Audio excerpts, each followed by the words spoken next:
Buenas tardes, bienvenidos a nuestro nuevo curso del Colegio Canábico de México, Colegio Canábico de Latinoamérica, perdón, donde el día de hoy tenemos la participación de Diego de Caso, que pues es un experto cultivador desde hace algunos años. Hemos tenido oportunidad de coincidir en varios países, nos hemos topado por ahí en Colombia, en Chile, en varios lugares, siempre pues tratando de fomentar la cultura canábica.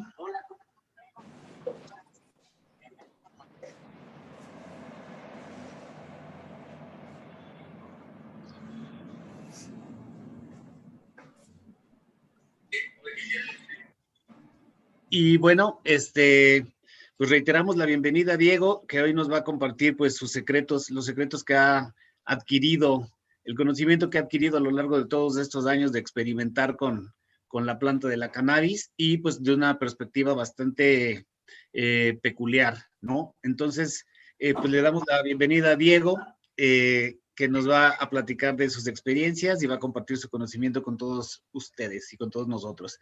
Le damos la más cordial bienvenida. Diego, muchísimas gracias. A nombre del Colegio Canábico de Latinoamérica, Ecosistema Canábico Mexicano, Revista Cáñamo y todos los emprendimientos que tienen que ver con nosotros. Muchas gracias, Diego. Adelante. Gracias a ustedes, Julio, más bien, y también a Leo. Gracias a todos por el espacio y por dejarnos dar este curso también de manera gratuita para la gente, que fue lo que en conjunto pudimos lograr, y pues, es una gran plataforma para poder pues, hacer que más gente cultive, ¿no? Al final eso es lo que queremos. Primero que nada, yo soy Diego de Caso, fundador de Royal Jelly, y todo el equipo está acá pendiente a todas sus preguntas y sus comentarios. Entonces vamos a hacer la dinámica de la siguiente manera. Vamos a hacer un poquito el curso de manera corrida para no perder el hilo, que por sí es difícil en algunas cosas de esto. Y al final, todo el equipo aquí está guardando todas sus preguntas, las más recurrentes las vamos a contestar al final. Pero pues nada más eso, estamos pendientes de sus preguntas, que es para lo que al final se hace esto. Y pues bueno, ahora sí comencemos, ¿no? Ay, se me bloqueó. Ahí está.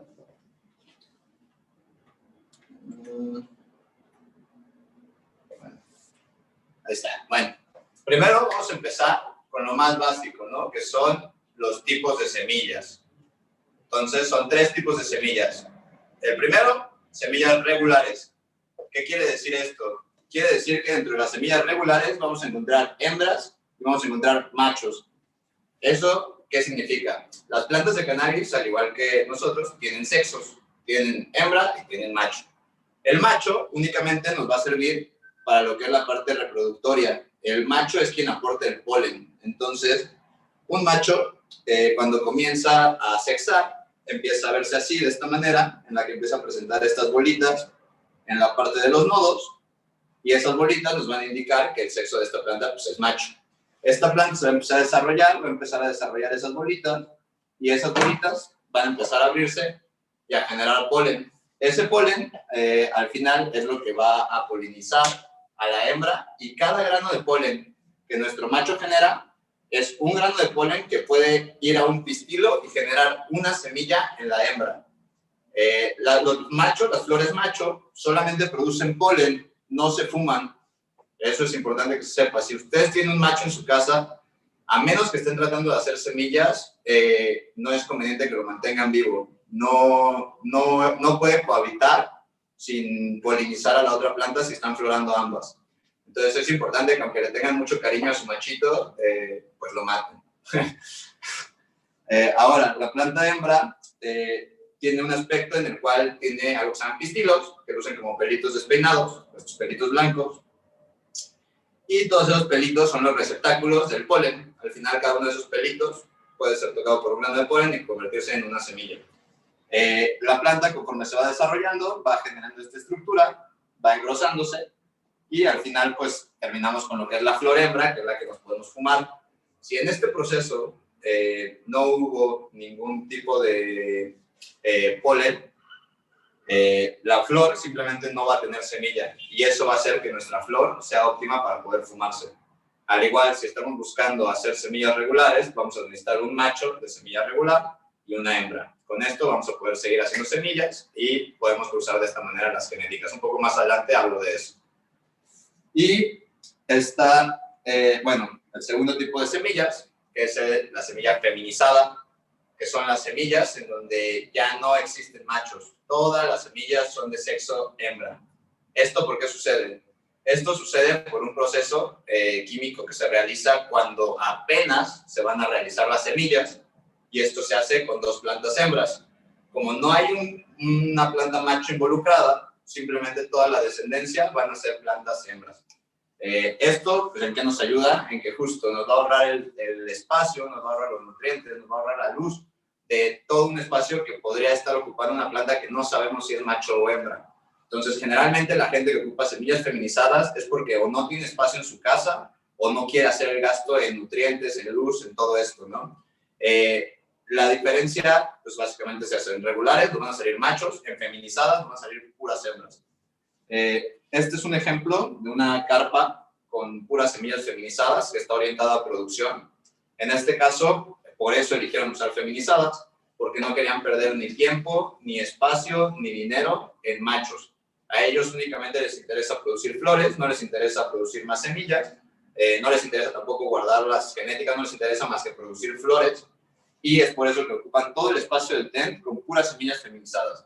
De esa manera optimizan el espacio al 100% y no desperdician ni tiempo, ni espacio, ni luz otra vez. Y está el tercer tipo de semillas, que en lo personal no me encantan, pero son las semillas automáticas. Las semillas automáticas también en su gran mayoría son feminizadas. Hay muy pocos bancos que hagan automáticas regulares, hay un par, pero en su gran mayoría son automáticas feminizadas. ¿Esto por qué? Porque en el último cruce ocupas otro tipo de cannabis, que es, aparte de cannabis sativa, cannabis indica, hay cannabis ruderalis. Este cannabis ruderalis no depende de un fotoperiodo. Entonces, en el último cruce, cuando realizamos estas semillas automáticas, usamos una planta ruderalis y eso hace que esta planta tenga características diferentes. Esto significa que no depende de fotoperiodo, eso significa que esta planta tiene un tiempo de vida determinado, no importando la temporada del año exterior o el fotoperiodo de nuestro indoor, no importan las horas de luz, tiene un periodo determinado de vida en el que se van a cumplir los días de ciclo de la planta y hay que cortarla y listo. También, bueno, es mucho más rápida para la gente que va empezando, es recomendable por un lado porque hay menos posibilidad de que se te infecte con un hongo o de que se te infecte con una plaga, pero también esa rapidez hace que sea más sensible a cualquier fenómeno y que se estrese más rápido y sea más difícil que se recupere. Por eso mismo, por el poco tiempo que tiene para hacer todos los procesos, si nosotros le estresamos un poquito o tenemos un error, es más difícil recuperarnos. Tiene menor THC, por esto que explicaba de que el último retrocruce se hace con una ruderalis. Eso siempre va a bajar el THC de nuestra semilla porque la ruderalis no es una planta con THC alto. Entonces, por más que nosotros tengamos un clon de THC alto, si al final lo cruzamos con una ruderalis, el THC va a bajar. Y no deben realizarse podas por esto mismo del estrés. Es una planta que en general tiene un periodo de vida como de 90 días aproximadamente desde la germinación hasta la cosecha. Entonces no debemos realizar podas, ni estresarla, ni dejar que la planta pues, sufra de ningún tipo de shock, porque le va a costar más tiempo recuperarse y solo tiene 90 días para hacer todo el proceso desde la germinación hasta la cosecha. Entonces, tenemos estos 3 tipos de semillas y dependiendo de lo que ustedes estén buscando, van a poderlas elegir. En el caso de las automáticas, por ejemplo, si están en una época del año fuera del periodo, como es este el caso, pues pueden poner unas automáticas y van a hacer lo suyo sin necesidad de una temporalidad de climas, ¿no? Igual en su indoor, si tienen poco espacio, a lo mejor y necesitan fumar ya o quieren fumar ya sus flores, pueden poner un par de automáticas y estar en sus ciclos con las otras, ¿no?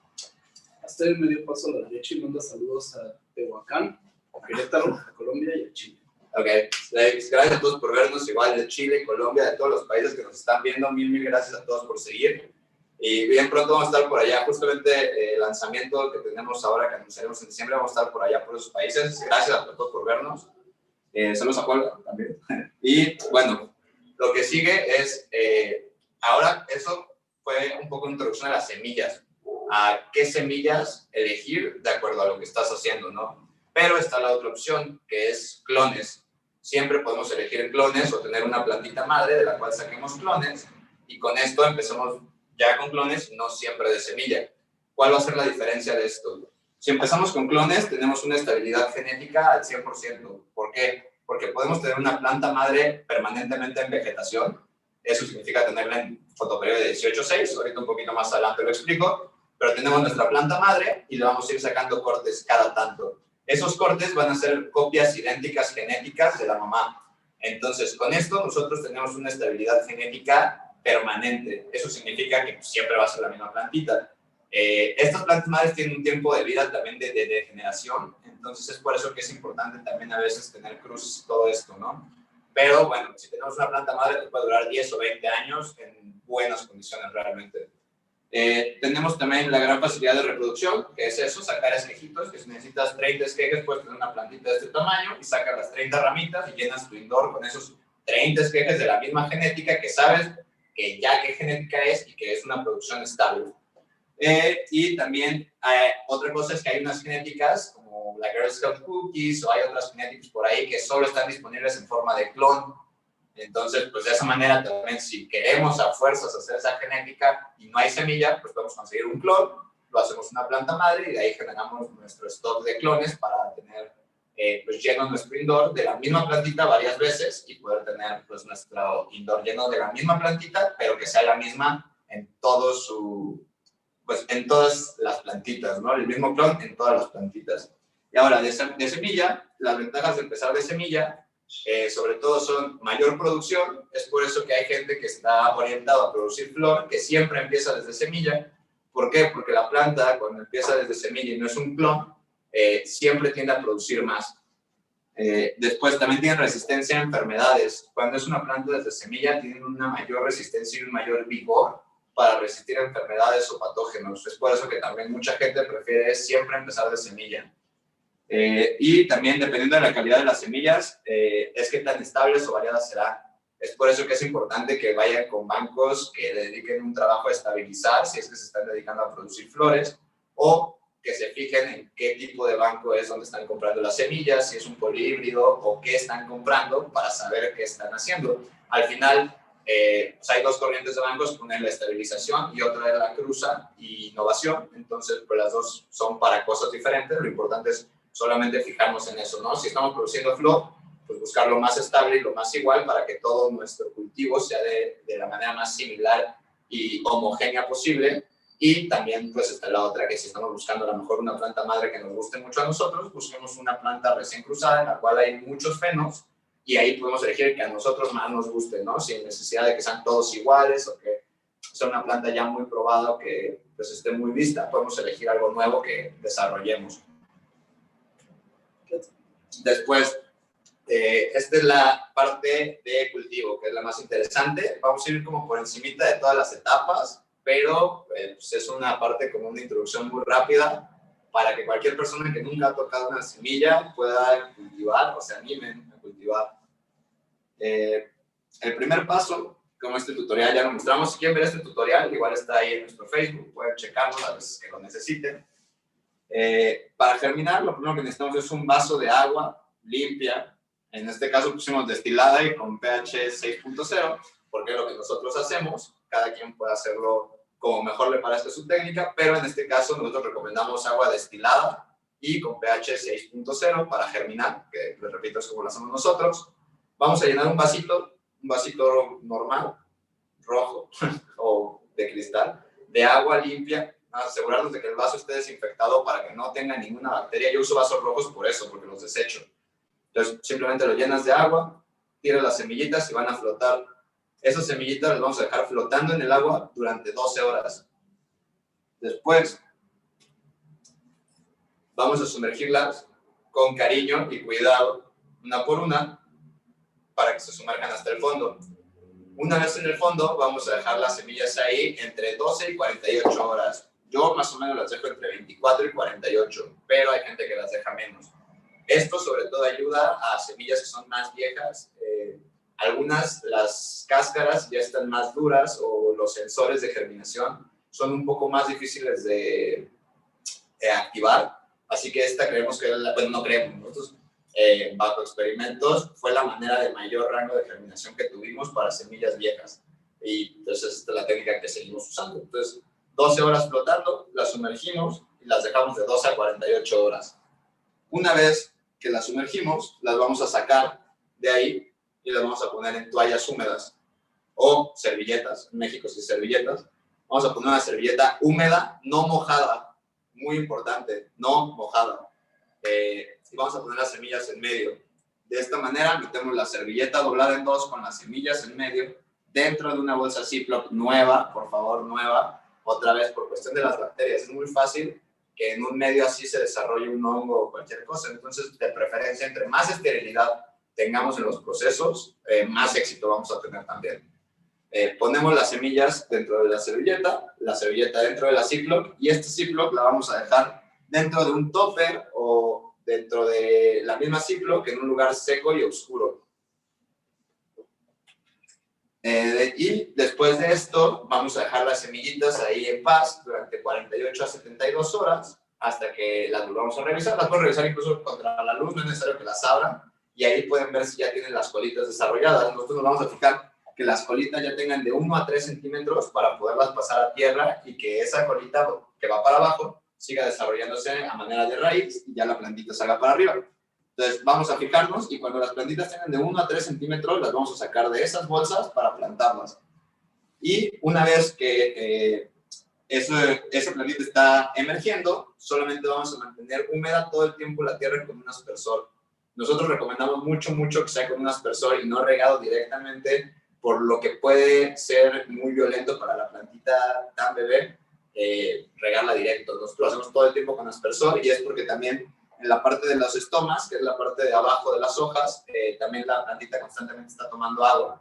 Entonces, nosotros en esta etapa lo hacemos con un aspersor, y es mantenerlo simplemente húmedo todo el tiempo, no mojado, sino húmedo, que esté húmedo constantemente, y de esa manera le va a ayudar también a la plantita que tenga mayor humedad y se desarrolle mejor.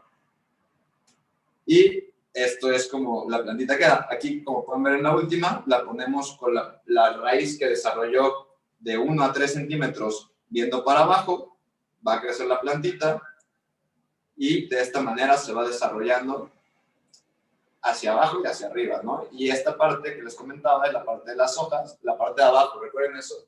La planta siempre toma agua por la parte de abajo de las hojas. Los estomas están en la parte de abajo, no de arriba.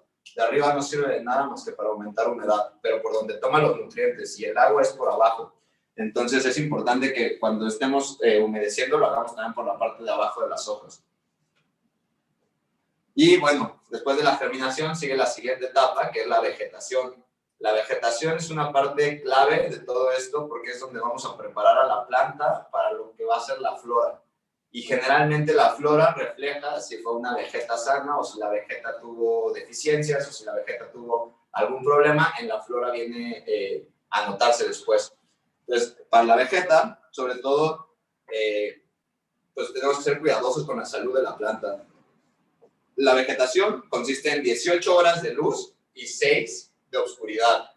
En exterior, en México, esta temporada también es un poco variable, pero empieza en marzo, abril, y se cosecha aproximadamente en octubre, noviembre. La temporada de vegeta, en este caso, sería de marzo aproximadamente a septiembre. Esta vegeta viene siendo estos ciclos, que son 18 a 6, y se van recortando las horas de sol para que al final pues, pueda florar. Entonces, durante vegetación, si la tenemos en indoor, la vamos a tener con 18 horas de luz, 6 de oscuridad. Vamos a estar regando con un pH de 5,5 a 6. ¿Por qué es importante regular el pH del agua? Porque nuestra planta tiene un rango de absorción de nutrientes, y ese rango es entre 5,5 y 6, y únicamente va a absorber los nutrientes de manera óptima en ese rango. Si nosotros tenemos el sustrato fuera de ese rango de pH, nuestra planta no va a estar absorbiendo todas las cosas que debería, y no lo va a estar haciendo de la manera óptima. Y eso se va a reflejar en que pues, la planta va a sufrir deficiencias, y al final esto se va a reflejar en una flora que no va a engordar o va a tener problemas de otro tipo. Durante la vegeta, la planta va a llegar a su adultez al día 21. Entonces es necesario tener la planta en 3 semanas aproximadamente de vegeta, ya que después de esto podemos cambiarla y va a sexar. Antes de esto no tiene la madurez necesaria para poder sexar, y si la sexamos a los 14 días no va a sexar hasta los 21 días. Entonces es importante que esperemos los días necesarios, sobre todo mínimo 21 días, máximo, pues ahí sí es cada quien lo que esté buscando hacer con su planta, ya que puedes vegetar una planta durante años mientras la mantengas en un fotoperiodo de 18 horas de luz, 6 de oscuridad. Después, es importante que durante nuestra vegeta mantengamos una alta cantidad de nitrógeno. Eso porque el nitrógeno es lo principal que ocupa la planta durante la vegetación para desarrollar hojas, tallos y todo este follaje que después pues, vamos a convertir también en las ramas que van a ser las flores. Entonces hay que cuidar mucho el nitrógeno durante la vegeta.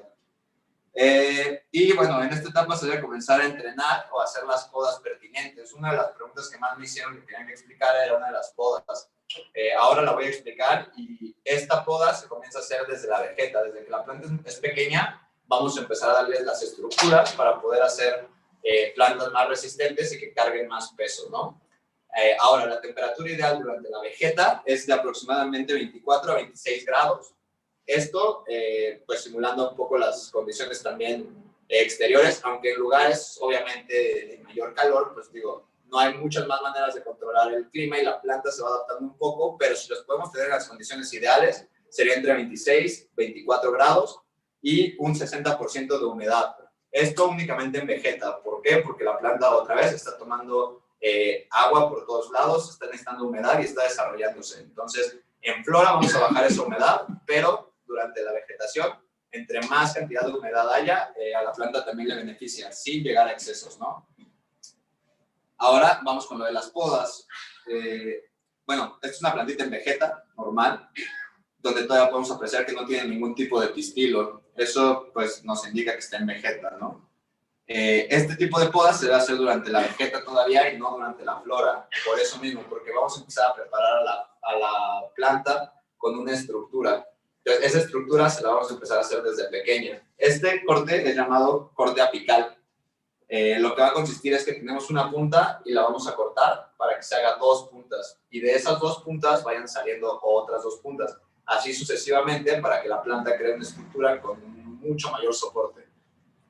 Aquí, como pueden observar, se corta aquí y van a salir estas 2 de esta manera. Este ejemplo es una Blizzard de un compañero cultivador del Pacheco Monterrey, que es alguien que hace las estructuras desde muy pequeñas y a él le gusta cultivar pocas plantas con mucha estructura.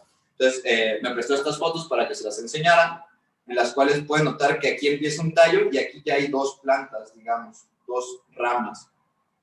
Aquí empezaba una, y como la cortas, las 2 ramas laterales comienzan a desarrollarse a manera de hacer una estructura de 2. Y cada 3 nodos vamos a ir haciendo el mismo corte para irlas separando de esta manera.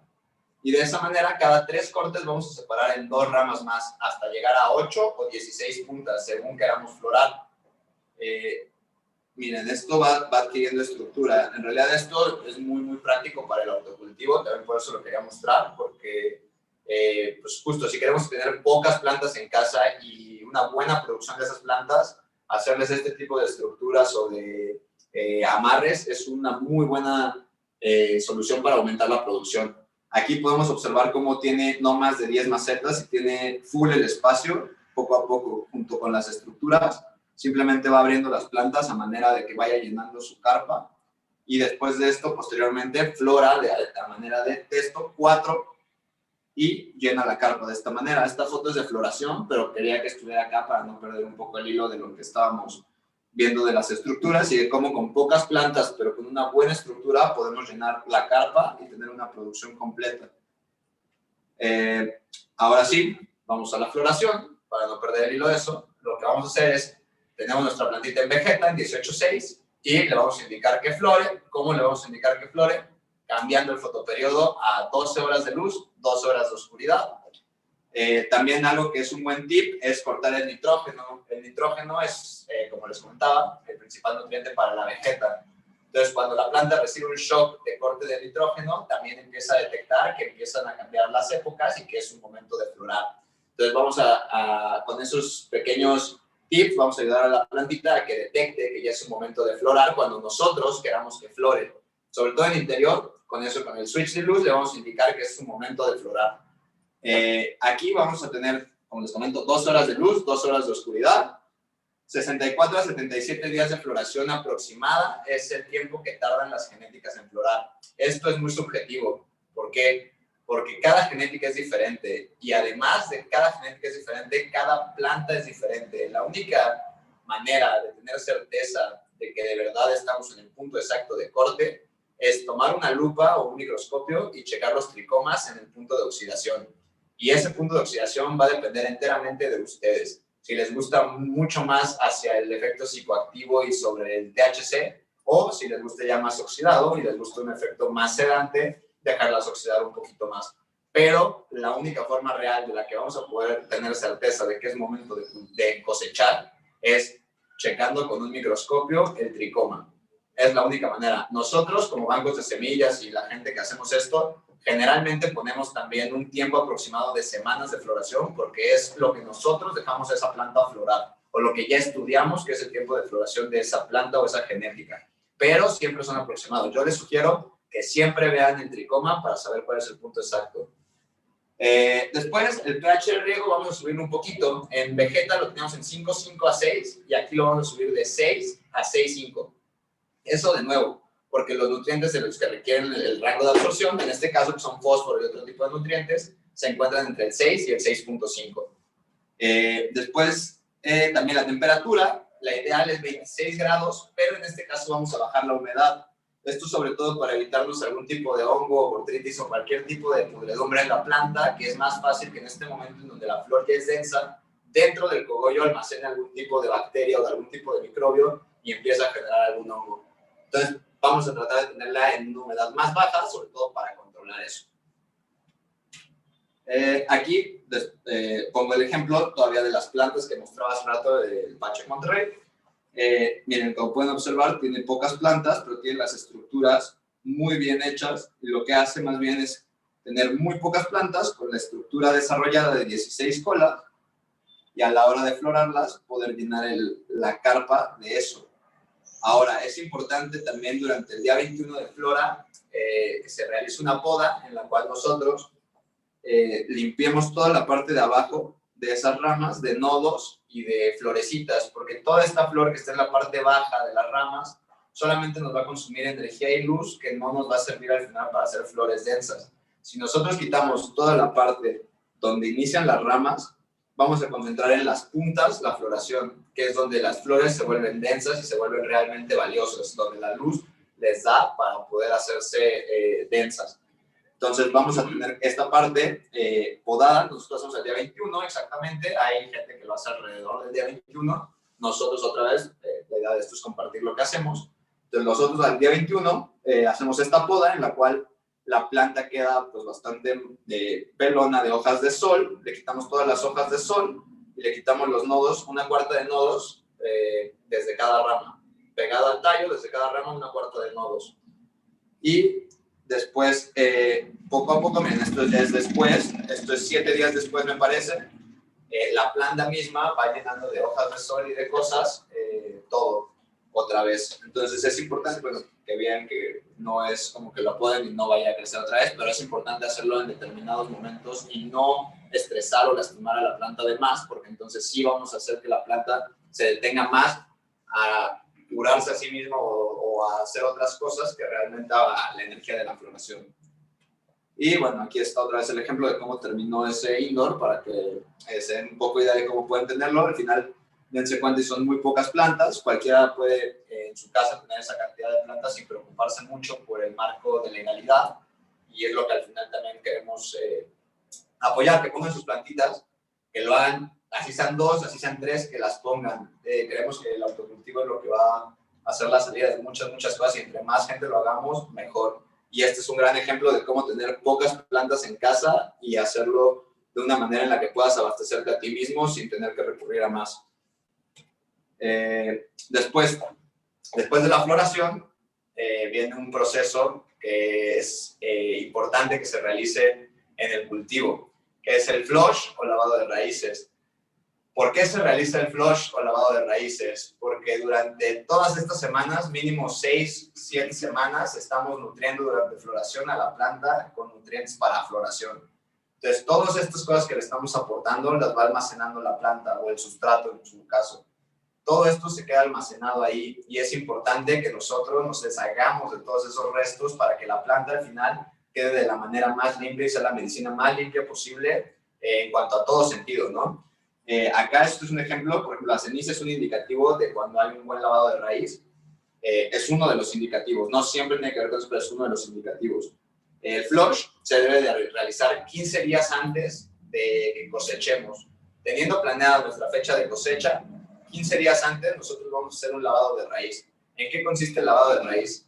El lavado de raíz consiste en tomar nuestra planta, echar agua y por medio del agua hacer un lavado, como lo indica, de todos esos minerales o cosas que estaban en exceso ahí, que ya no necesitamos, que necesitamos que se vayan de ahí los sedimentos y que más bien, pues ahora esa planta termine de usar todo lo que quedaba ahí y pueda ya nada más terminarse la cantidad que tenía que, sin que presente acumulaciones de metales, de nutrientes ni de nada.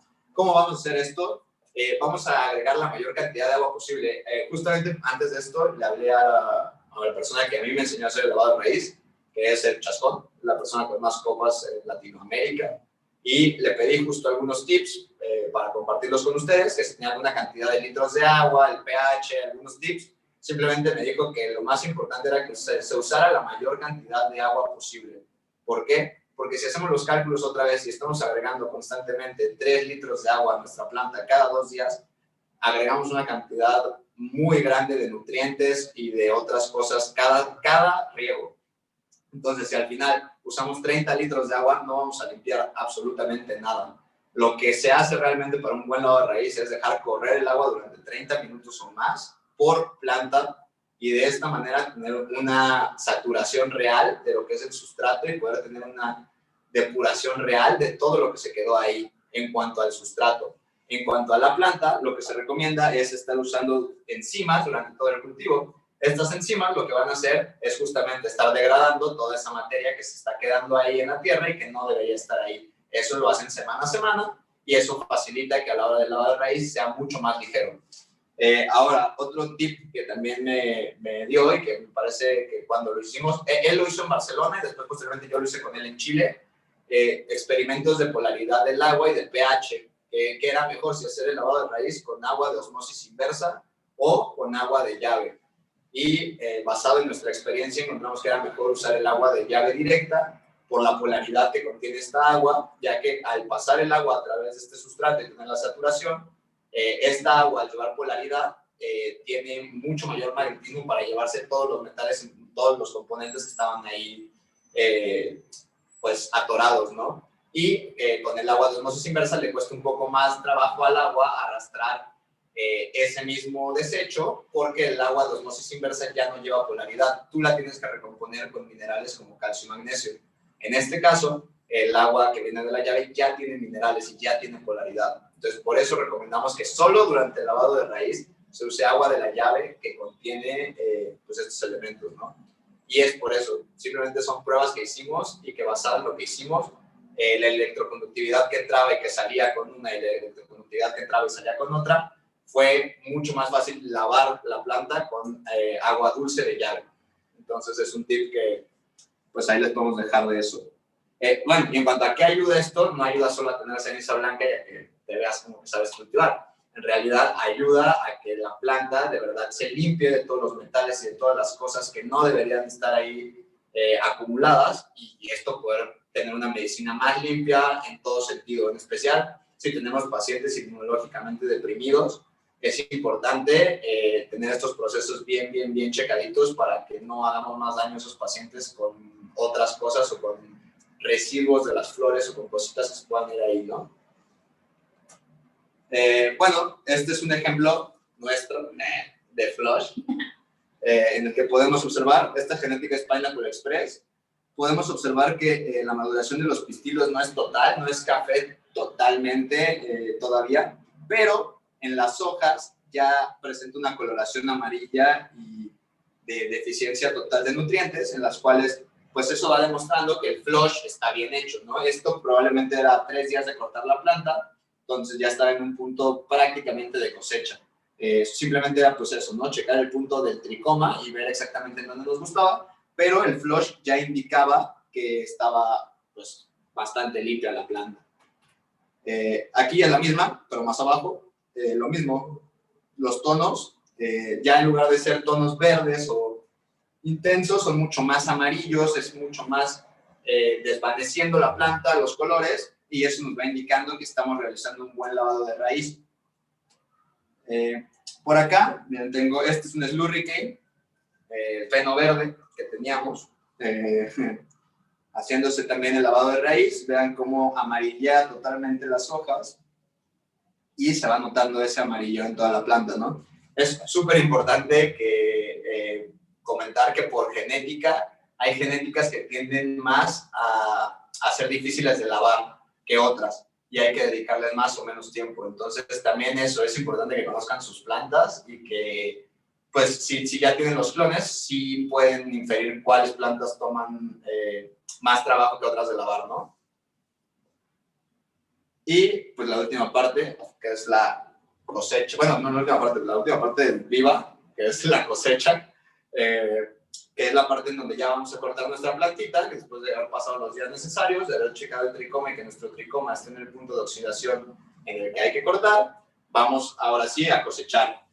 El único punto exacto, otra vez, es checar la oxidación del tricoma. No hay días exactos, no hay algún otro método, no lo puedes ver por olor, no hay forma. Simplemente tienes que fijarte en el tricoma. El punto de oxidación del tricoma es lo que te va a indicar cuándo cosechar.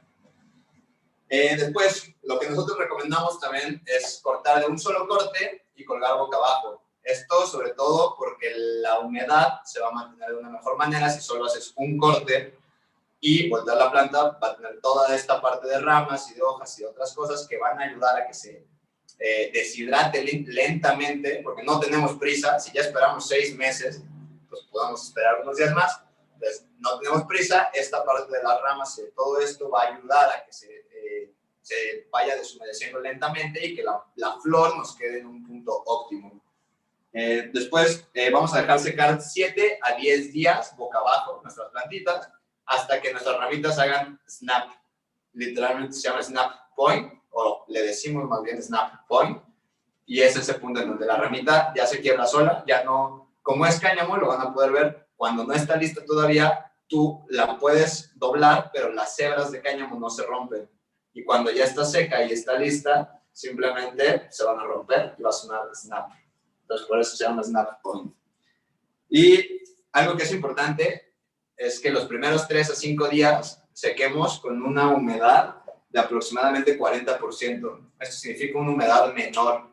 ¿Por qué? Porque tenemos que reducir la humedad de esos cogollos, pero esta etapa es una etapa crucial en la cual podemos perder mucha de la densidad si lo hacemos mal. Entonces vamos a bajar los primeros días, solo los primeros 3 a 5 días a 40% de humedad, y después los vamos a subir a 60-75% de humedad para irlo deshumidificando lentamente. Y esto, sobre todo, otra vez, con motivo de hacerlo de la mejor manera y de hacerlo de una manera óptima. Si ya esperamos tanto tiempo, lo menos que podemos hacer por nuestra flor es tratar de entregarla de la mejor manera. Ahora, la parte que sigue es el curado. Yo recomiendo hasta esta parte manicurar las flores. Hay gente que lo hace antes. Yo recomiendo hacerlo hasta este momento, ya que normalmente las hojas de sol, está la flor, está la hoja de sol, y nos van a ayudar a proteger los tricomas, nos van a ayudar a proteger todo hasta el momento de ya pasando nuestro frasco, que es donde ya va a ser curada.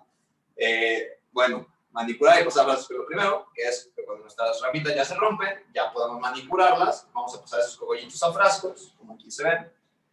Vamos a mantener esos frascos en un lugar seco y oscuro. Eso porque la luz del sol, sobre todo, degrada el THC. Entonces, no queremos flores sin THC. Vamos a guardarlas en un lugar seco y oscuro. Ahora, esos frascos los vamos a sacar 1 o 2 veces al día durante 10 minutos. Vamos a abrir la tapa, los vamos a mover, los vamos a dejar sin tapa 10 minutos los vamos a volver a tapar y los vamos a volver a guardar en el mismo lugar, fresco y seco. Y ahora, pues el tiempo va a depender de cada quien. Tú irás viendo tus flores, pero nosotros encontramos que el punto óptimo o el más rico que habíamos encontrado para fumarnos la flor era cuando lleva 2 meses en frascos, y ese es el punto en donde nosotros preparamos nuestra flor para ya salir al mercado. Entonces, mínimo 2 meses de secado, de curado en frascos, abriéndose diario, 2 veces al día durante 10 minutos. Esa es la recomendación de cómo curar tu flor para llegar a un efecto óptimo. Ahora, es importante también que la manicuren. Hay gente que no la manicura y la guarda en frascos con todo y las hojas. Yo no lo hago y lo manicuramos por una cuestión de amargura. Únicamente las hojas de sol son un poco más amargas que la flor. Entonces, pues la flor se fuma y es lo más rico. Nosotros tratamos de mantener la hoja que no se fuma fuera de eso. Entonces, por eso, pero bueno, cada quien. Y bueno, ahora sí, la parte más extensa de este curso y más divertida, que es la parte de breeding. Pues esta parte es un poquito la que está más inexplorada, creo, y que nos tocó un poquito más picar piedra a nosotros y descubrir y experimentar 10 veces las cosas para poder tener una certeza de ciertas cosas. Entonces, pues les voy a compartir un poquito de los tips más importantes que encontré yo del breeding en sí. Pues por qué se hace breeding, cómo hacer breeding y todo eso, ¿no? ¿Qué es breeding? Breeding, en general, es seleccionar las mejores flores y crear nuevas genéticas o hacer selecciones basadas en esas selecciones de flores, ¿no?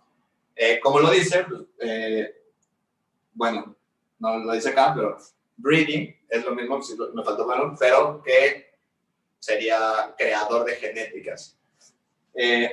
Algo muy importante es que no es un 1 más 1, simplemente las genéticas no se crean así, no es sumar un 1 más 1 y crear un batido, como si pusiéramos chocolate y plátano y crear chocolate con plátano. Aquí funciona más como una máquina de dulces en la que vamos a poner las dos combinaciones genéticas. Consideremos esto, consideremos que una fueran puras bolas rojas y una fueran puras bolas blancas. Y esas bolitas las vamos a poner en una bolsa juntas. Las mezclamos y las volteamos en una máquina de chicles. Entonces, esta máquina de chicles nos va a dar combinaciones de 3 bolitas a su vez.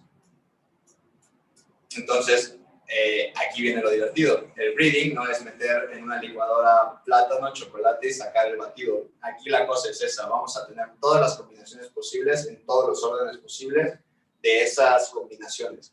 Nuestro trabajo como breeders es tener la selección más extensa de plantas para poder encontrar exactamente la planta en la que encontremos la combinación en el orden que la queremos encontrar. En este caso, como puse ejemplo, son blancas y rojas y sería muy fácil si solo fueran blancas y rojas. Ahora, estamos trabajando con plantas que ya son polihíbridos. Eso significa que no son bolitas blancas, son bolitas azules, blancas, rojas, verdes, moradas, juntas. Y del otro lado, si estamos trabajando con otro polihíbrido, es lo mismo. Entonces, al juntarlos nosotros, tenemos una cantidad impresionante de combinaciones de genes. Nuestra chamba es encontrar esa planta que presente las características que queremos. Nosotros, como breeders, yo o ustedes o quien sea, la planta que ya tengas en mente con las características que presentan, elegirla. Pero eso es basado en un criterio bastante personal y eso es algo que para mí es lo más bonito de esto, es que todos deberíamos hacer algo diferente.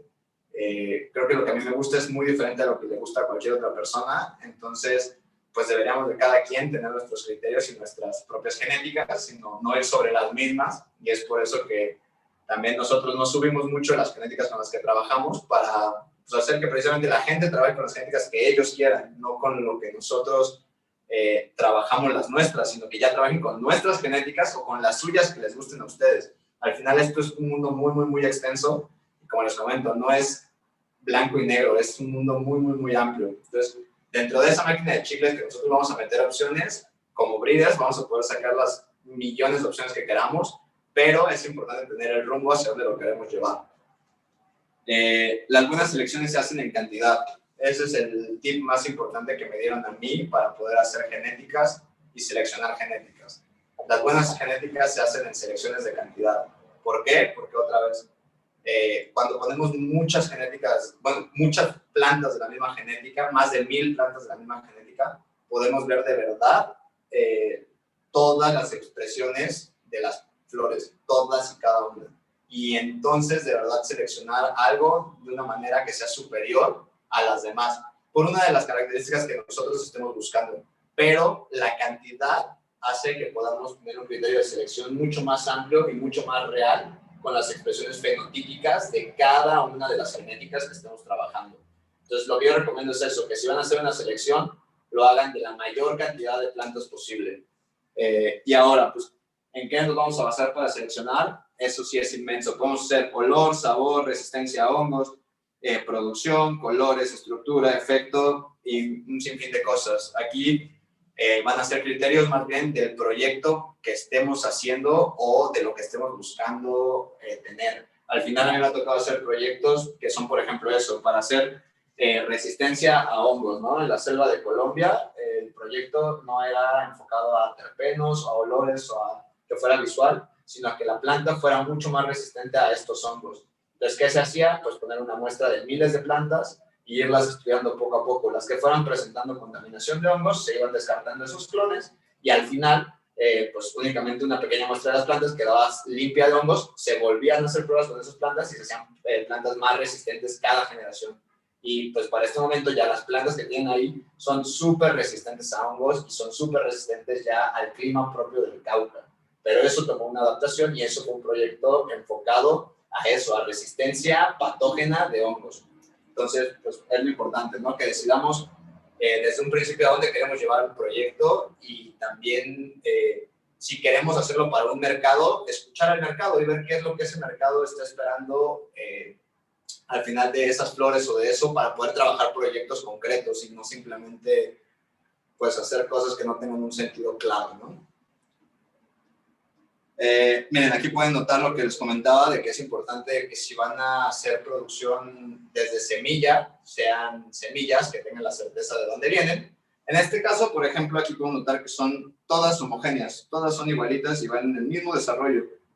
Entonces, esto nos va a permitir tener mucho más igualdad en el canopy y después en la floración, tener las flores a la misma altura, tener mucha más homogeneidad en la producción y esto como productores que pues nos dé mucho mayor nivel de flor, ¿no? Entonces, es importante que las semillas que compren, pues chequen la procedencia. En este caso, pues es buscar una línea estable. Entonces, pues ahí se puede ver la estabilidad de un trabajo bien trabajado. Algunos tips de breeding, como pueden notar, aquí esta foto es la misma planta, pero es un diferente fenotipo. Muchas veces también eso pasa, no puede decirte solo por el look o solo por el olor, es muy engañoso. Entonces, sí tenemos que tener mucho criterio a la hora de seleccionar y, en mi opinión, hacerlo varias veces. Hay que probar varias veces los clones con los que estamos tratando de hacer semillas. Sobre todo, bueno, a mayor número de plantas, mejor será la selección. Ese es el tip número 1. Si quieren hacer una selección, yo recomiendo mejor hacer una selección bien hecha de 100 plantas que 10 selecciones de 10 plantas. Al final van a tener 10 selecciones medio hechas o una selección muy bien hecha. Ahí es cuestión de lo que cada quien esté buscando, pero si están buscando hacer semillas, yo recomiendo hacer una sola selección bien hecha. Se recomienda realizar pruebas de estrés tanto en machos como hembras. ¿Por qué? Porque tanto en machos como hembras hay que realizar pruebas de estrés para ver que sean perfectamente estables, para que la procedencia genética que creemos sea más estable que lo que estamos poniendo y eso cada vez mejore las genéticas y dejemos mejores plantas cada generación que estemos haciendo. El macho es importante que nunca flore en vegeta. Un macho nunca puede florar en vegetación. Es muy, muy, muy importante eso. Hay bancos estadounidenses que yo he probado que tienen incluso ese tipo de defectos ya en líneas comerciales. Entonces, creo que como breeders nuestra responsabilidad va más allá de lo que podamos comercializar y es de verdad tomarnos el tiempo de hacer las pruebas pertinentes para eso. En el caso de las hembras, también hay que realizar pruebas de nutrición, hay que realizar pruebas de calor, pruebas de luz, para cerciorarnos de que no haya características ermas. Es muy, muy importante eso. Si la planta tiene alguna tendencia a erma, la va a manifestar sí o sí. No hay manera de inhibir una tendencia de hermafroditismo de una planta. No hay manera, no existe. Entonces, si nuestra planta es hermafrodita, hay que descartarla automáticamente para breeding. Ese es también algo que es tip número 1. Un buen breeder no hace semillas hermas, en ningún caso. Si la hembra presenta características de herma, deberá ser desechada, lo que comentaba. Puedes conservar tu clon con un par de características herma para hacer flor, y eso está todo bien, la mejor para hacer flor. Al final, si tú tienes bien estudiada tu flor, sus ciclos de nutrición, su clima, todo, no va a tener estas tendencias herma manifestadas. Pero si la planta tiene esas tendencias hermas, las va a pasar genéticamente. Entonces, hay que cerciorarnos de que no se use para hacer más genética. Y también otra regla como breeders es nunca replicar el trabajo de nadie y menos comercializarlo sin su permiso. Eso significa hacer una genética de otro banco o rehacer la genética de otro banco con el mismo nombre y tratar de venderla, ¿no? O que compremos semillas regulares de una genética de un banco, las cruzamos nosotros y las tratamos de vender como si fueran del banco, ¿no? Entonces, pues sí, no. Esa es la regla también de oro. Nunca replicar trabajo ajeno sin el permiso y, bueno, menos comercializarlo. Este es un ejemplo de por qué se hace un finojón. Estas dos plantitas son Slurricane. Los dos son Slurricane. Pero fueron los dos fenos que seleccionamos al final. Este tenía color mucho más verde, tenía un olor mucho más como a pegamento y un pegue fuerte. Y este, que fue el clon que nos quedamos al final, que presenta tonos mucho más morados, que era algo que estábamos buscando, aportarle a la Blizzard tonos morados. Estábamos buscando aportarle también un poco de ese olor que tiene característico a 2Y2, que es muy fuerte, muy pungente. También toda la resina y todas las glándulas, la presentación de cómo presentan las glándulas, ambos fenotipos, era algo que estábamos buscando aportarle al proyecto de la Blizzard, que son glándulas externas muy visibles para que también esto pues ayude al bag appeal de la planta, cómo se ve visualmente, ¿no? Entonces, nosotros con estas selecciones podemos ver diferentes tipos de fenotipos. Estos dos, por ejemplo, literalmente yo los comparo que parecen hermanitos, pero son de diferente color. Uno es morado, uno es verde. En la misma planta, es el mismo cruce, es el mismo todo, pero es un ejemplo de un cruce que no es estable y que estábamos buscando eso. Algo que no fuera estable para encontrar algo que nosotros aportarle. Después, por ejemplo, hay otras flores como esta es una Cryptojelly, que es muy diferente en estructura y en todo. Entonces, pues ya va a ser basado en nuestros criterios y en nuestra búsqueda propia de lo que queramos crear, qué genéticas vamos a elegir y a qué genéticas vamos a ir buscando seleccionar. Lo que es importante es eso, tener en cuenta pues esos criterios de selección, bien claro, los olores, los sabores, a dónde queremos llevar nosotros personalmente las cosas. Bien, este es otro ejemplo. Por ejemplo, esta es la Zombie Kush que tuvimos hace unos meses. Esta flor, a diferencia de todas las demás que mostramos, tiene los tricomas con los stalks, ahí no recuerdo cómo se llaman, pero bueno, la glándula del tricoma es mucho más alargada y tiene una cabecita después, y eso hace que sea mucho más visible. Al final, es únicamente una cuestión de la forma glandular de esos tricomas, pero si buscábamos, que en este caso era lo que buscábamos, aportar eso, pues este fue nuestro feno en el cual encontramos esa característica. Y como anécdota se puedo contar, era el único feno que presentó ese tipo de tricomas. Entonces, por eso es importante la cantidad de plantas de nuevo para poder encontrar las características particulares que estamos buscando. Y dicen que no se ven muy bien las imágenes, diles que las busquen en el Instagram o que escriban. Bueno, sí, igual. Si no están viendo bien las imágenes, suban el brillo a su celular, porque pues, sí está medio oscuro. Y también en nuestro Instagram las pueden encontrar. Pero si no, voy a ver si podemos, o si alguien grabó la presentación y la podemos subir con toda la presentación. Pero pues, no sé si alguien la grabó. Bueno, ahora seguimos con la polinización, que es esta parte de cómo hacer las semillas, ¿no? Ya seleccionamos nuestras plantas, ahora, ¿cómo hacemos semillas con ellas, no?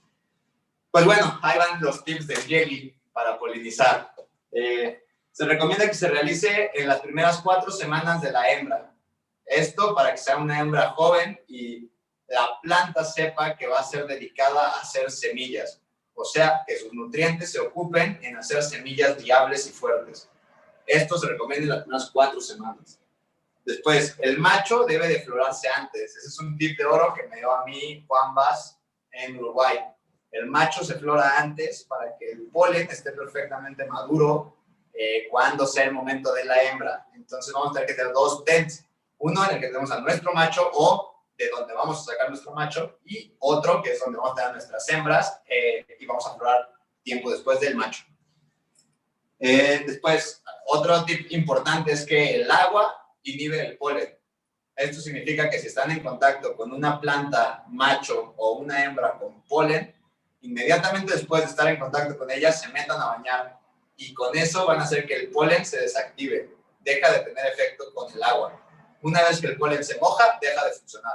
Entonces, nosotros, por ejemplo, cuando estamos en contacto con polen, entramos a una sala con polen, nos metemos a bañar con la ropa que tenemos y después de eso, pues ya nuestra ropa está totalmente limpia para poder entrar a otro cuarto de cultivo en donde tenemos otras hembras que no queremos polinizar.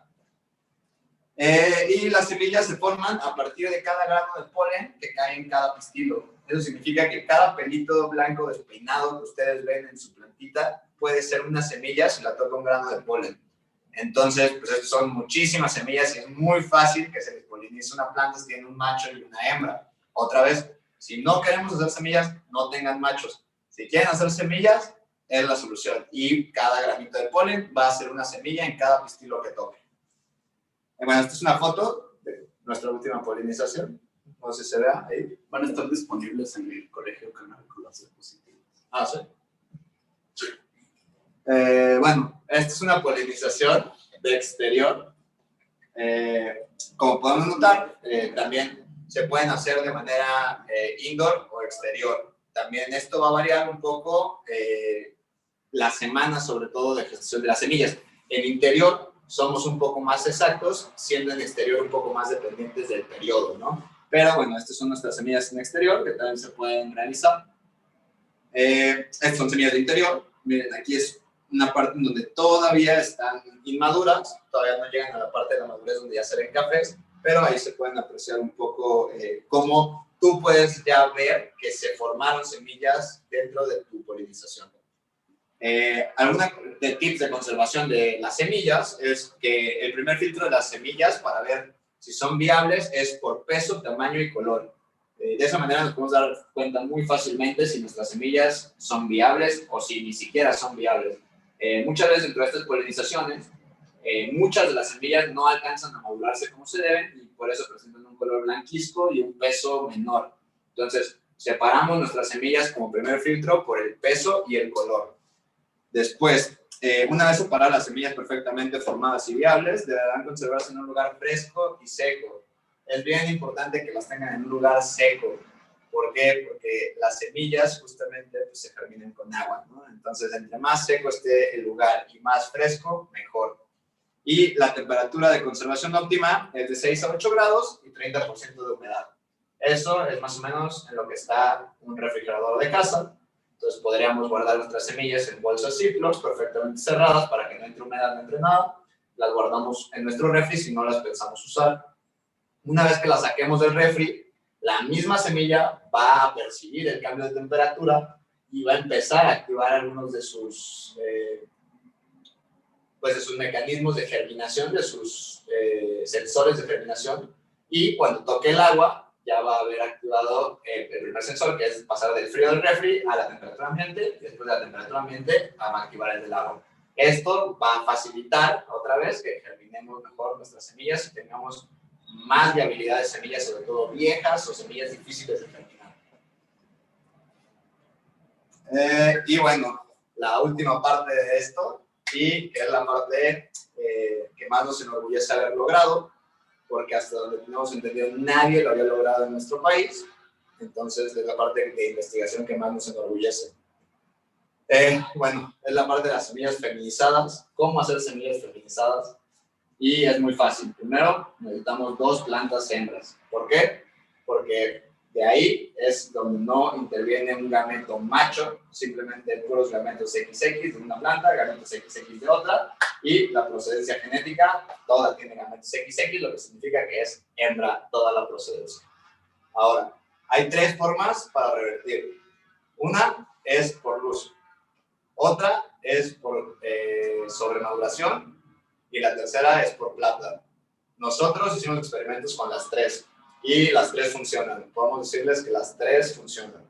Ahora, unas fueron menos estables que otras y tuvieron mucho más tendencias, era más que las otras dos. Nosotros, lo que nos arrojaron todos nuestros experimentos fue que la plata era el mejor conducto para revertir de manera estable sin generar generaciones sermas o con tendencias sermas que podíamos lograr. Entonces, la luz la descartamos porque justamente creaba tendencias sermas y la sobremaduración no las creaba directamente, pero tenía tendencia a que con ciclos de nutrición o estrés de calor generaran. Y con la plata logramos hacer FEMs totalmente estables sin ningún rastro de hermafroditismo. Entonces es por eso que la plata fue lo más estable que encontramos. Ahora, el tratamiento debe comenzarse durante el momento de vegeta, no durante flora. Debe de comenzarse incluso durante la vegeta para inhibir la producción de etileno. Con la planta lo que vamos a hacer al nosotros foliar la planta es inhibir la producción del etileno, que es una hormona que va a hacer que la planta no pueda producir órganos sexuales reproductores femeninos y se force a hacer órganos reproductores masculinos, pero con polen de hembra. Después deberá continuarse el tratamiento de plata durante un par de semanas dentro de floración, esto con el fin de seguir inhibiendo esa hormona y que la planta siga forzándose a generar estos órganos sexuales masculinos. Y pues al final pues deberá continuarse este tratamiento durante flora y estas flores van a llegar en un punto en el que van a presentar la reversión, que es crear flores macho en una flor hembra, siendo este polen no portador de ningún gameto macho, entonces es polen feminizado. Ese polen feminizado, cuando toque un pistilo de hembra, va a ser una semilla feminizada. Entonces, básicamente ese es el proceso con el cual logramos feminizar las plantas. Este es uno de los experimentos, no recuerdo cuál es, pero se ve totalmente ya revertida. Ahora, lo último que tenemos que probar de este polen es que este polen sea totalmente viable. Eso lo vamos a hacer pues cruzándolo con una hembra y viendo que las generaciones filiales que sigan pues sean viables, ¿no? No hay otra forma de probar el polen más que pues probándolo. Y pues vamos a tener disponibles a partir del 5 de diciembre Blizzard Fem, entre otras genéticas que no podemos decir todavía, pero a partir del 5 de diciembre van a poder encontrar semillas feminizadas en todo México de nuestra parte. Eso es, creo que todo de mi parte, de mi curso, pero bueno, ahora sí, vamos con las preguntas. ¿Cómo se hacen las FEMs? ¿Cómo se hacen las FEMs? Lo acabo de explicar. Revirtiendo con plata y usando dos plantas hembras en lugar de un macho y una hembra, usamos dos plantas hembras, el tratamiento de plata para inhibir esta hormona y con este polen polinizamos y todas las descendencias son semillas FEMs. A ver, Miau Miau dice que expliques por favor niveles de temperatura y pH por etapa. Ok, mira, vamos a empezar con la germinación y la vegeta en pH 5.5 a 6. Y a partir de flora vamos a subir de 6 a 6.5.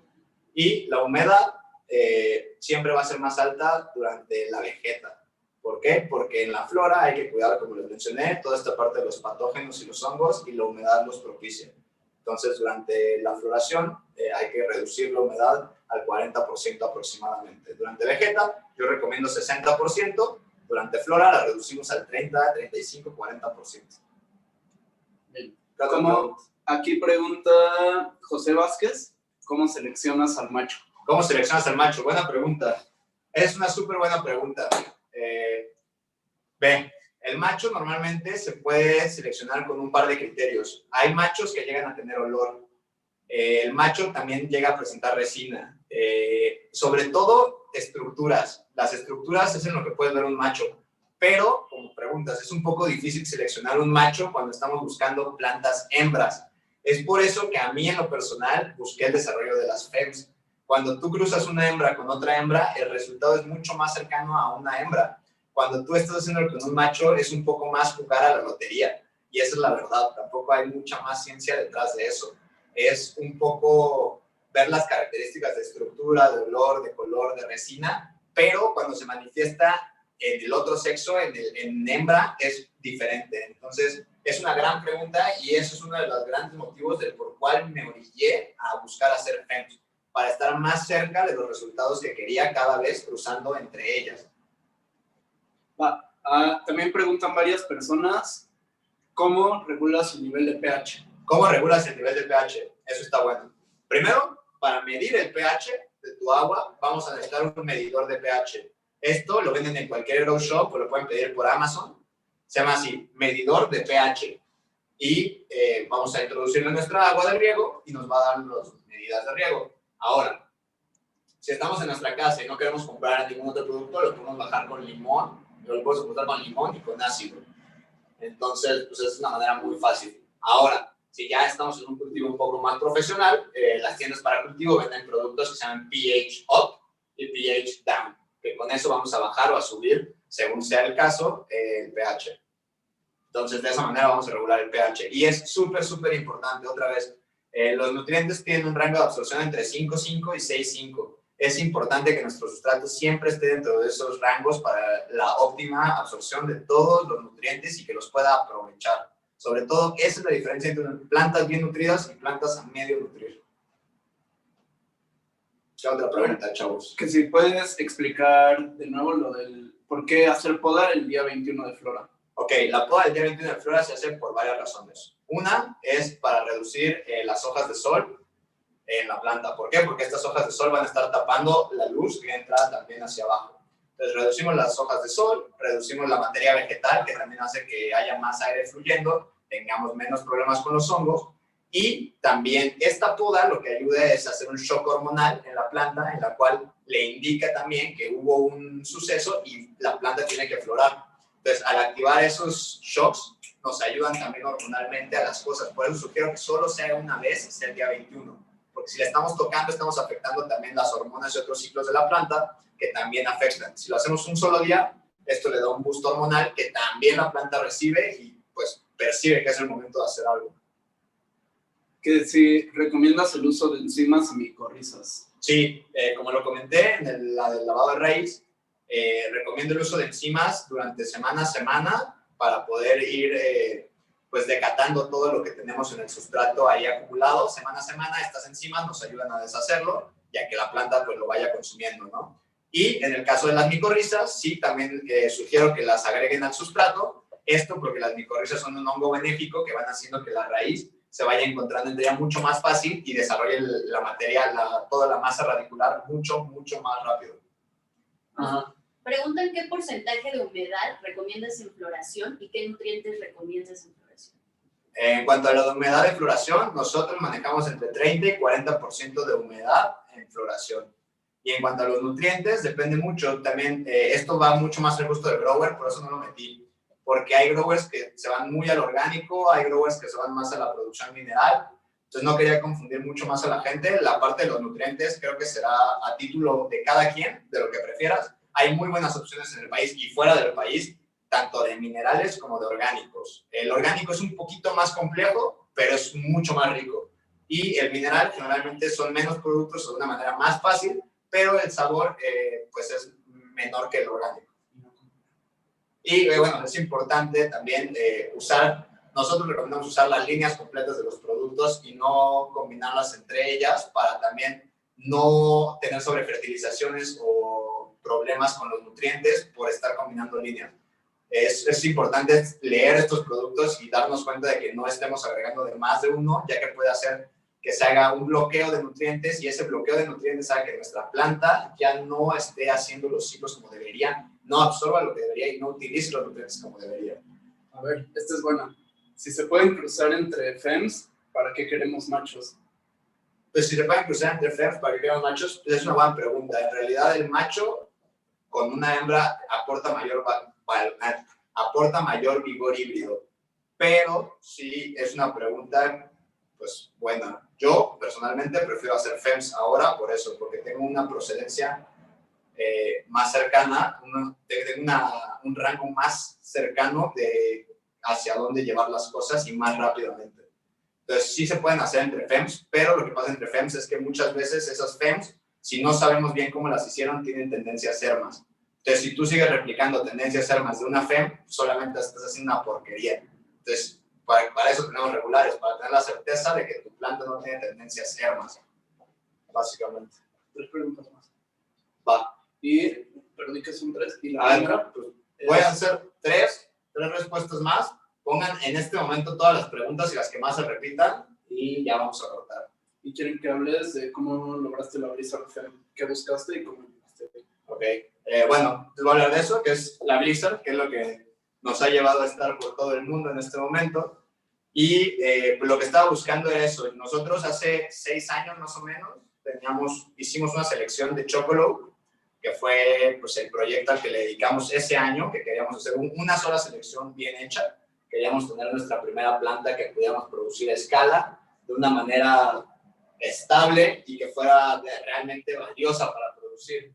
Entonces empezamos a hacer la selección de la Chocolow, pero pues de 6 años para acá la genética dejó de estar tan vigente porque en Estados Unidos y en otros lados empezaron a salir cosas que se veían más impresionantes o que tenían más THC en los estudios. Entonces al final yo tenía un clon de Chocolow que sabe a chocolate blanco, tiene un olor impresionante y tiene un buen pegue, pero podía aportarle ciertas características del nuevo mundo. Fue aquí donde decidí qué planta creía yo que era el diseño perfecto de una planta moderna de cannabis y viendo y probando un montón de flores de todo el mundo, decidí que el Slurricane, que es Purple Punch por 2 y 2, me parecía pues el prototipo de la nueva planta de cannabis de la nueva escuela. Entonces, tomando un poco eso en cuenta, decidimos hacer la selección de ese Slurricane y esa selección de ese Slurricane siempre fue enfocada a hacer la FEM en realidad. Solo era un proceso natural en el cual primero tuvimos que hacerla regular para poder hacer la FEM. Solamente siempre quisimos hacer la versión FEM porque creímos que era la manera en la cual la gente sí iba a poner esa planta en sus casas, ¿no? Entonces empezamos a seleccionar el Slurricane, seleccionamos tanto un macho como varias hembras, empezamos a probar esas varias hembras tanda tras tanda y al final la mejor hembra, que fue la morada que vieron acá, fue la que más nos convenció en cuanto a olor, estructura, sabor, colores, todo, y fue la que decidimos usar para crear la Blizzard, que era el diseño moderno con el olor perfecto de una planta. Eso fue lo que busqué y al final pues le pegué a muchas cosas más que no esperaba en el proceso, como la producción. Tiene una producción muy, muy alta, tiene características particulares muy buenas que fui descubriendo también yo dentro de ese cruce, pero no tenía contempladas a lo mejor muchas de esas cosas. Lo que yo buscaba era que fuera una planta muy atractiva de vista, un olor impresionante, pegue duro, y que pues, simplemente fuera algo diferente a lo que todos estaban haciendo. Todos estaban viendo al gelato y al wedding cake y a todo eso, y yo quería ir a otra cosa. La siguiente es, ¿cómo controlas plagas y hongos? ¿Cómo controlas plagas y hongos? Es una excelente pregunta. A raíz de que nosotros pues, tuvimos alguna vez hongos y plagas, empezamos a también experimentar con un montón de productos y al final nos quedamos con un método de IPM, que es de prevención, en el cual solamente usamos 2 productos. Y esto lo hacemos durante vegeta únicamente. Usamos diatomeas, y que esto es para la prevención sobre todo de mosquita blanca, de insectos, de todo esto. Y usamos azufre agrícola para la prevención de hongos. Esto únicamente en vegeta. Y esto lo hacemos 2 veces durante la vegeta de las flores y listo. En floración no ocupamos ningún producto. En floración yo recomiendo no usar ningún producto para que sea una medicina totalmente limpia. Y que detalles, la última pregunta, es que detalles más a detalle cómo clonas. Eso también, justo, nos faltó meter aquí lo de clonación por tiempo. Para toda la gente que quiera aprender a cómo clonar, les vamos a subir un tutorial en 1 o 2 semanas de cómo clonar exactamente, ya que es una parte pues, bien importante de que si quieren hacer genéticas, pues aprendan a clonar, ¿no? Y puedan hacerlo. Es bien fácil, en realidad solo es tomar siempre en vegeta una rama, la vamos a cortar lo más cerca del nodo, la vamos a pasar por hormonas y la vamos a enraizar. Es un poco complejo explicarlo así, por eso no lo metimos acá, porque era lo que más nos quitaba tiempo, pero vamos a subirles un tutorial para que aprendan a clonar y puedan tener sus clonecitos en casa. ¿Más preguntas al Instagram? Sí, y pues bueno, eso es todo. Más preguntas, más dudas, más todo, nos pueden preguntar al Instagram, ahí estamos contestando siempre mi socio o yo. Nos vemos el 5 de diciembre en Expo WID. Ahí vamos a tener el estreno de las FEMS, vamos a tener un montón de regalos, tenemos unas líneas exclusivas para México y pues creo que es todo. Gracias a todos por acompañarnos. A Expo WID, al colegio. Gracias a Expo WID, también sí, el 4, 5 y 6, Expo WID híbrido por internet para todos los que no son de la Ciudad de México. Y en Ciudad de México encuentro también para los profesionales de la industria. Gracias al Colegio Canábico de LATAM por dejarnos hacer esto y por dejarnos hacerlo gratis como se los pedimos. Mil gracias a todos. Y gracias a todos por vernos. Si tienen más dudas, pregúntenos en Insta. Vamos a estar lanzando tutoriales de cultivo a detalle en video las siguientes semanas. Pero primero queremos darles una breve introducción para que se empaparan un poquito de qué es el cultivo, empezaran a elegir sus semillas, todo eso, y empiecen a cultivar. En una semana vamos a tener los tutoriales detallados, cosa por cosa, todo en video, pero pues esta era una breve introducción, así que ahí está. Gracias a todos, chavos.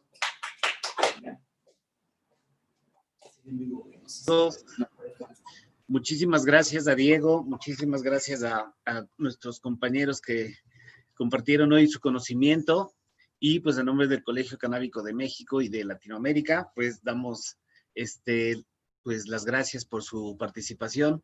Queremos recordarles que tenemos la edición de Expo WID híbrida este fin de año, 4, 5 y 6 de diciembre. Y bueno, toda la información la pueden encontrar en expowidmexico.com. Los esperamos. Muchas gracias.